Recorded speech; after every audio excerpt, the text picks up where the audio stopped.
好，孩子们，我是沈一爸爸。今天呢，我买了这个新的这个料理机，我用这个料理机呢，给大家做一个那个坚果酱。平时大家吃的呢，可能有花生酱啊，有花生酱，吃的比较多，还有芝麻酱，但是坚果酱呢，可能就是很少吃。我们这个坚果呢，我今天选了这个有这个核桃，美国核桃仁，然后还有这个碧根果仁，然后再就是夏威夷果。然后还有一个是腰果，然后再就是巴西坚果，选了这5种坚果混合坚果酱，做一个混合，但是也可以单独做，也可以混合坚果。所以这个我们首先要把它烤熟，烤熟更香。烤熟的温度大概是我们要140度，烤10到15分钟就可以了。OK， 现在就再开始烤。烤熟以后呢，其实我们就放了多次的进行搅拌，它就成为酱，因为它这个坚果的油脂还是很多的。OK， 我们呢已经烤好了，拿出来把它晾凉一些，太那个热的话也不能烤。我们现在已经把它烤好了，拿出来把它晾凉。坚果的营养还是很丰富的，我这里面有很多种，这里面呢就是说。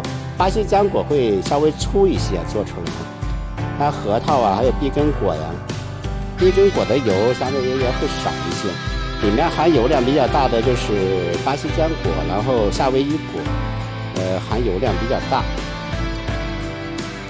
好，我们的这个坚果呢已经晾得差不多了，现在我们就开始来做这个坚果酱。首先把这个坚果呢放到这个杯里。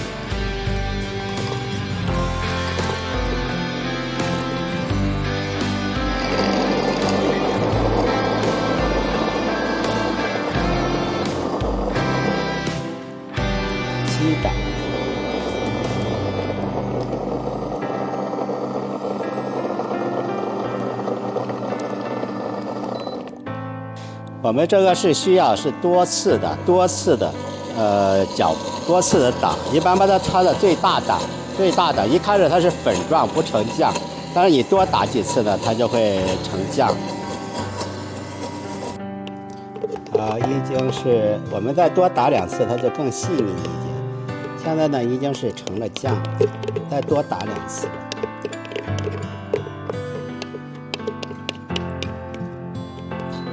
OK， 我们这个坚果酱呢就做好了。我们抹面包啊什么的，都是还很好的一个选择。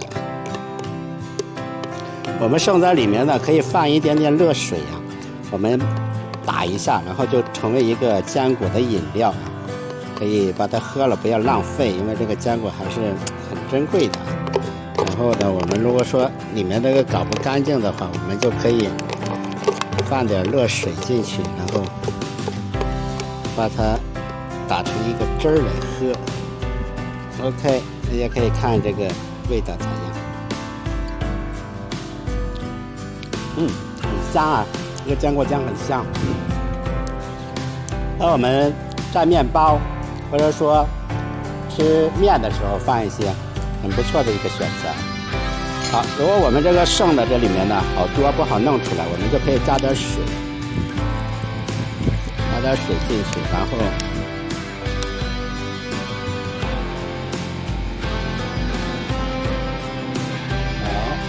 我们就剩下的这个可以把它这个汁啊，如果说有牛奶可以放点牛奶啊，还是很不错的一种饮料。OK。今天的节目呢就到这，孩子们有学到吗？学到这一招做坚果酱吗？重点是什么呢？我们要把它烤熟，温度是140度，烤10到15分钟，把它晾凉，然后要放在里面多次的进行打磨，大概要打个7、8次，就能成为这样的酱。我们稍微放一点点盐，当然如果说你打的比较多，稍微放点盐，可能我们的保质期会更长一点。就是这样。今天这个坚果酱有学到吗？学到的给我点赞、转发、关注、订阅，然后点小铃铛。OK，这节目就到这里。